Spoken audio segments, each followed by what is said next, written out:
So I'm gonna have to put these together because I was interrupted. Um,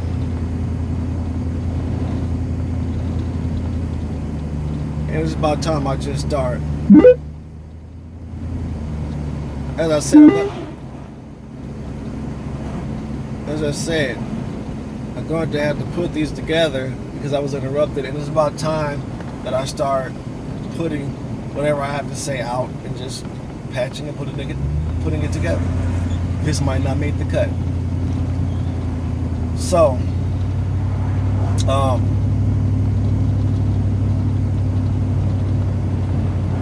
to summarize everything that I mentioned regarding our environment and what we were up against, the school system just passed us through.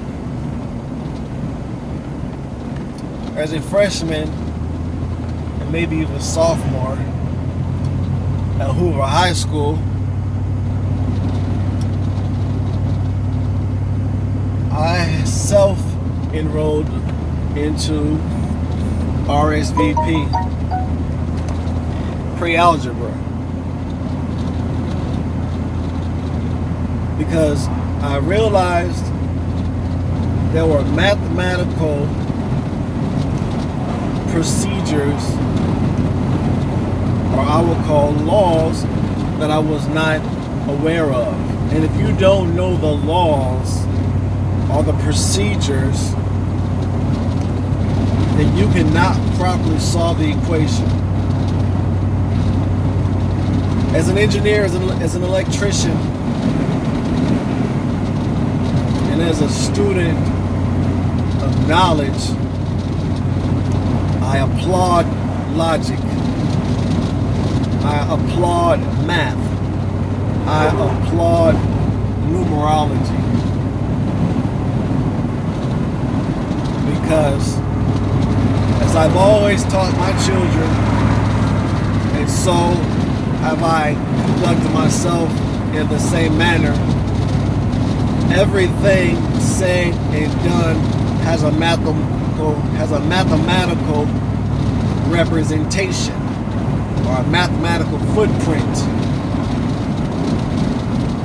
So if you can convert the alphabet to the number, you can create an equation that can be solved, and you can use that to validate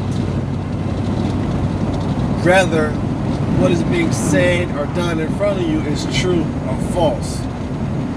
Organic authenticity is the theme of this conversation. Because we were not raised in an organic environment conducive to a child or to a human being, we acted in a way that was irrational and synthetic or non-organic. From the homicides that were taking place to the abuse that was taking place. You got homicide going on in elementary school. My distant friend, Boucher Ware, in the 3rd or 4th grade, taught me about the bandanas.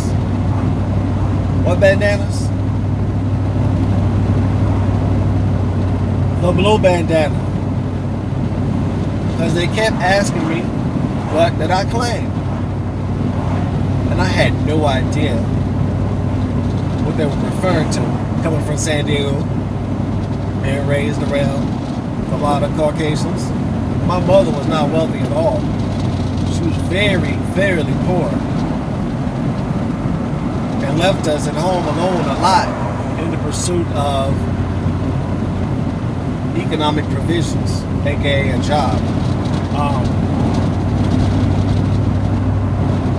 So being raised in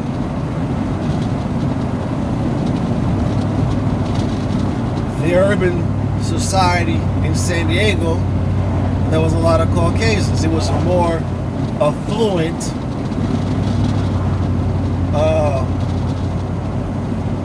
demographic. guy who lived across the street from me, name was Josh. He was Jewish. His father would take us to see the San Diego Padres play the LA Dodgers. And he had a zoo in his home, virtually. A tortoise, a python, rabbits, other snakes. You want it, pet it, see it, you name it, he had it. So I moved to Fresno. I turned 9 at 2344 South Clara in what would be known today as the Ville. That's the reason why I never pledged or claimed a hood in Fresno, because I had the opportunity to be in each one of those neighborhoods through my upbringing. But I was not aware what Boucher meant when he asked me. They kept on asking me what was I going to claim, or what did I claim. So one day Boucher broke it down to me. He said the blue rag means you're a Crip. He said the red rag means you're blood. He said the white rag means that you're neutral. But if you claim neutral, you're going to get beat up every day, because there is no neutral. And the black rag means that you're undercover. And then he showed me the turquoise rag, because he had the turquoise rag, and that meant that you were Villa Posse, from the Ville, or third world, if you will. I think that's something like third world. You like third world and 1200, and then 2100. So I like to call California the land of the sign language. So early on, I said to myself, I'm gonna get a turquoise rag. Well, first of all, the only access that I had to bandanas was my scarves that she wore. So I stole a turquoise headscarf with red flowers in it. And I said I was going to be a blood from the Ville. So early on, I guess I had a liking for red, or maybe I developed that liking because that was the first bandana I came into contact with, and I said I was going to be a blood from the Ville. Ville, because it was turquoise and it had red flowers in it, so I was going to be a blood. So early on, two things occurred. I was influenced by my environment, and I also was influenced by my accessibility. And the audience of your peers is somehow more accepted and cooler advice of the elders, because my grandfather knew something, because he instructed me prior to meeting Boucher regarding the handkerchiefs, slightly different fabric, carried the same way. And he told me, always carry a handkerchief at your disposal.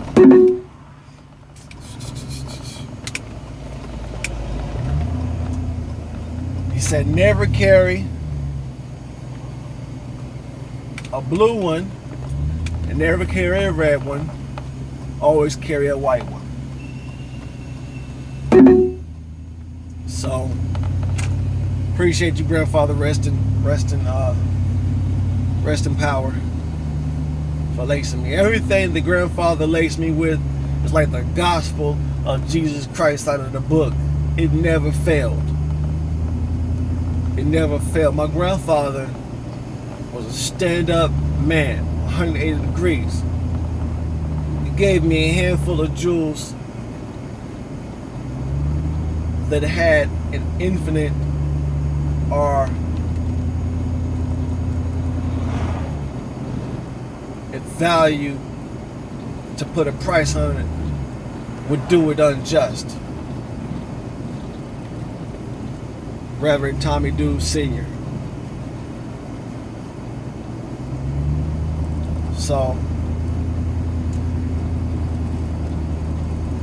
the reason why these circumstances, events, issues, and conditions are being brought up is because you cannot claim to remedy a situation or to heal a sickness until you acknowledge that there is a sickness present. And it is incumbent upon us as a community of people, not what our religion is. Why are we allowing ourselves to be classified outside of an organic classification, which would be continents, nations, or even ethnicity, heritage, or culture? Because we can't do it by race. Race is the human species. Race is the Homo sapien at this point. There is other knowledge, other information on that. So what we need to have is a think tank. We have to have children or demographic or a group from our society that is dedicated on thinking or strategizing, on combing over our people's past experiences and extracting the lessons from those circumstances. Sankofa, look to the past, gain the lesson, and use it in the future. Use it in the present and the future. We cannot rely on the opposition's offspring.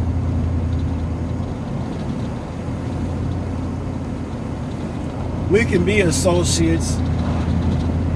We can even be friends as far as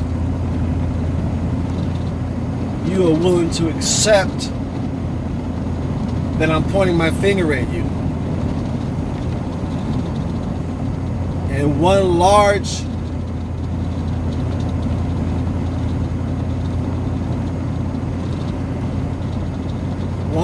part of this puzzle is it's difficult and impossible for us to begin to solve this equation of the condition that we are in and what it's going to take to get out of the condition,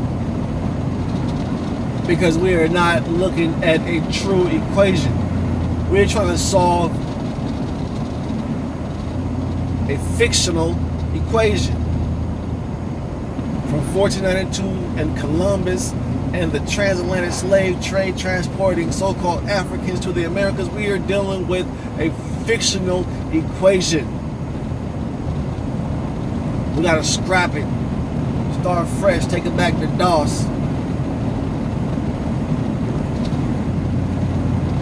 And from my circumstance, it all starts at the elementary level. It started before the elementary level. But the reason why I started off with my son and the meeting at his school is because it started out that way with me. But I didn't have a mother or a father there to advocate for me and to contend against the authority structure, the school, RPS. Because if you know anything about history, then you can look at the Aborigines, the original Australians, how they wiped them out and forced their children to go to public schools, basically, or indoctrination schools. They would brainwash them and indoctrinate them. The same happened here in the Americas with the Native Americans. And now, us being the offspring of the original copper-toned Native Americans believe that we're Negro, black, and colored, and that this is not our homeland, and that we were brought here from abroad, and that the colonial, the Caucasian, is a true American, which is a blatant lie. We're at a disadvantage because we have been miseducated, and the Caucasian people are hurting their own selves for miseducating their children. So when they are presented or confronted with truth, they reject it. Truth shall prevail. Truth shall prevail. Hopefully I said something beneficial and it will aid you in your pursuit, knowledge, wisdom, and understanding. Blessings from the all.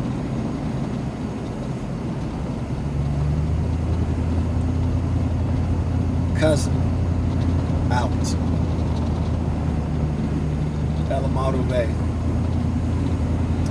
BKA James Dew's Jr.